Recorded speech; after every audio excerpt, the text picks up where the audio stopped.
JEE mains 2024 ఫలితాల్లో భాష్యం విద్యార్థులు సత్తా చాటారు. ఎం జిష్ణు సాయి ఆల్ ఇండియా లెవెల్లో 300 మార్కులకు గాను 300 మార్కులు సాధించాడు. ఓపెన్ కేటగిరీలో 100% మార్కులతో ఆల్ ఇండియా 18వ ర్యాంకు సాధించినట్లు భాష్యం విద్యాసంస్థల చైర్మన్ రామకృష్ణ తెలిపారు. ఈ సందర్భంగా విద్యార్థి జిష్ణు సాయిని రామకృష్ణ అభినందించారు.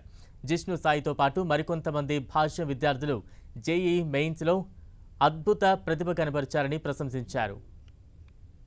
ప్రకటించిన ఫలితాల్లో ఎం జిష్ణు సాయి 300 మార్క్స్కు 300 మార్క్స్ సాధించడం జరిగింది.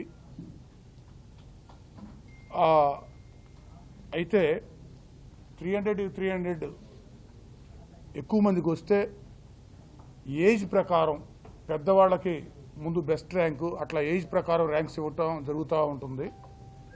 ఆ క్రమంలో ఈ జిష్ణు సాయికి 300కి 300 వచ్చినా మరి చిన్నపిల్లవాడు కాబట్టి 2007లో అందరూ 2006లో పుడితే మా వాడు 2007లో పుట్టాడు. అసలు సంవత్సరం తేడా ఉంది. దాంతో ఆల్ ఇండియా ఓపెన్ కేటగిరీలో 18th ర్యాంక్ రావడం జరిగింది.